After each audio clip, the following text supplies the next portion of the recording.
Now, 4 weeks before an Air India Boeing 7878 crashed in Ahmedabad, shortly after takeoff, the UK's Civil Aviation Authorities had flagged fuel control switches on several Boeing planes and ordered daily checks.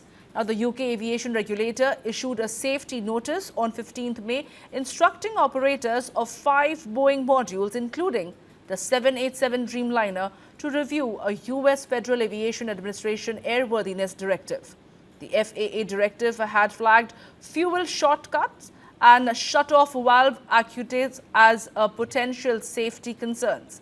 A fuel shut-off valve is a safety device that stops the flow of fuel to the engine, typically used for maintenance in case of an engine fire or during forced landings. It is a key component that helps prevent fuel leaks and ensures the safe operation of the aircraft. The UK regulator directed airline operators to test, inspect or replace fuel shut-off valve actuators on Boeing 787, among others.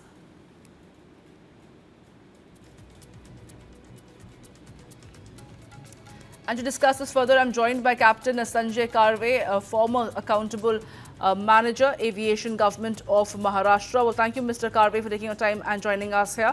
Of course, this entire concern surrounding the airworthiness of Boeing is something that we have been keeping a close watch on. But what do you make of the fuel control switches on several Boeing planes that has already been a matter of concern, that has been flagged by several authorities, whether it's the UK aviation regulator or, for that matter, now even yesterday, DGCA had issued a guideline. Where exactly was the miss as far as the AI 171 crash is concerned, and where is the need for everybody to look into their individual aircrafts? Good morning, everyone. The issue here is the first advisory which came from FAA. It was advisory in nature, and it very specifically stated that it is not serious. This is despite the fact that it concerned the fuel system, which directly would affect the engines. Now, what is interesting is UKCA has issued an airworthiness directive a month prior to this accident. So obviously, for 8 years or good 6.5 years, the UKCA also thought it fit to sit tight over it.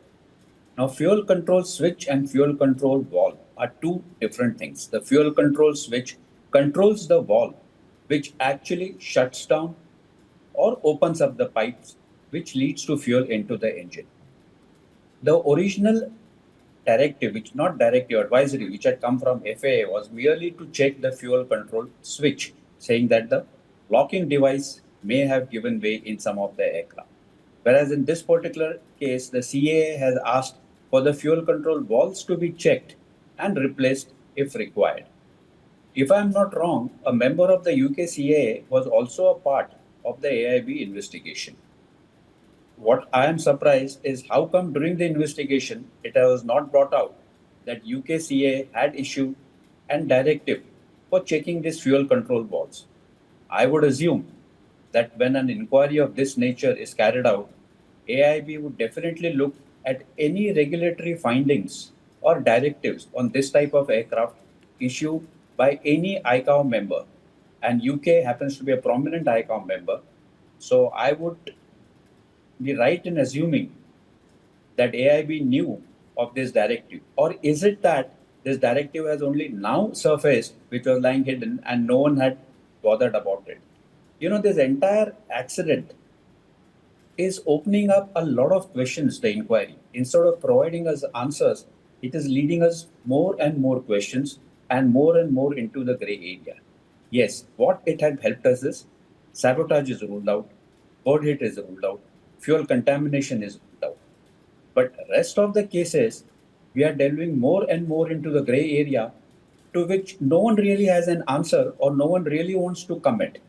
This fuel control switch and fuel control valve is a very critical part of the fuel system because this is what that controls fuel going into the engine. So when you take the switch to run position, it gives an electrical signal for the valve to open up. Now, there is always a possibility that there could be a problem with the electrical system. In fact, a 2015 directive by FAA had asked the airlines to check up on the electrical systems, AC electrical power supply. They suspected that there was a module which could cause a total loss of AC electrical power supply in the aircraft.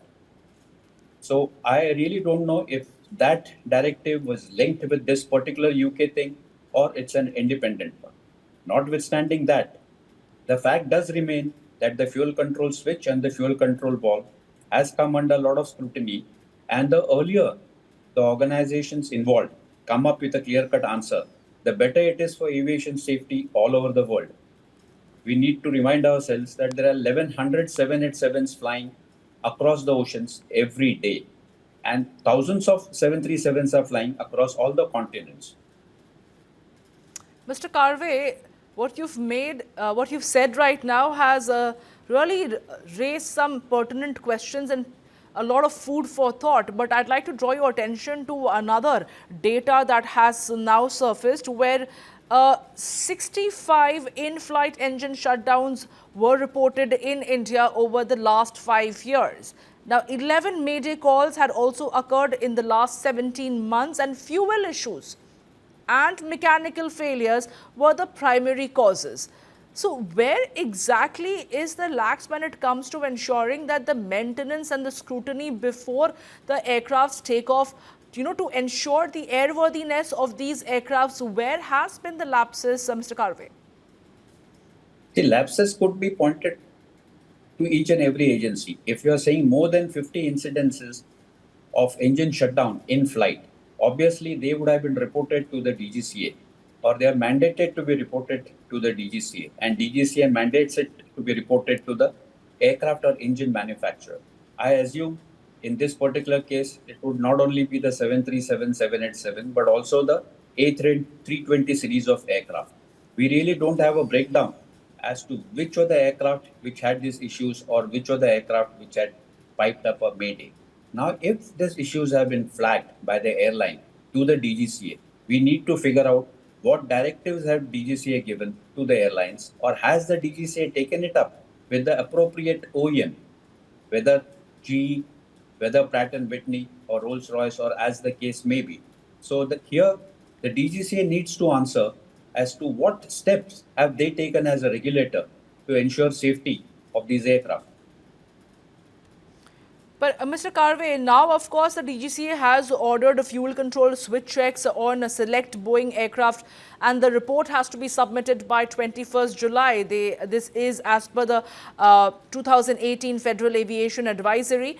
But do you feel that there is a lot more that needs to be done? Of course, the regulatory body DGCA is now issuing advisories and asking them to report by 21st July.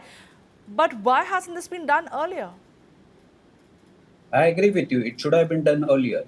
In fact, even in the present case, the moment you say advisory, it is not legally binding. Exactly. It is just a suggestion.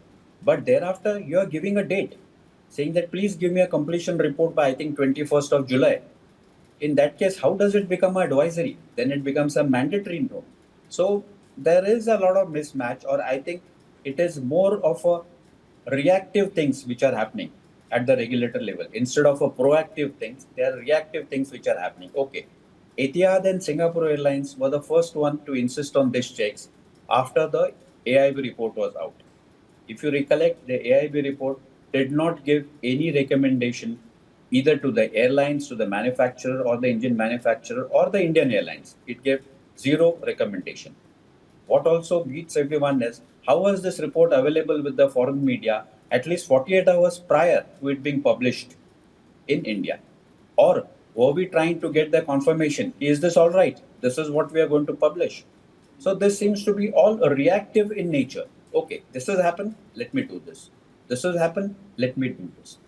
People, the airlines, the regulator, the Ministry of Civil Aviation need to sit together and find out a solution and make it open to people to know that these are the actions or these are the course which they are following. Right. That is the only way that they can increase the feeling of safety in the mind of a common traveler.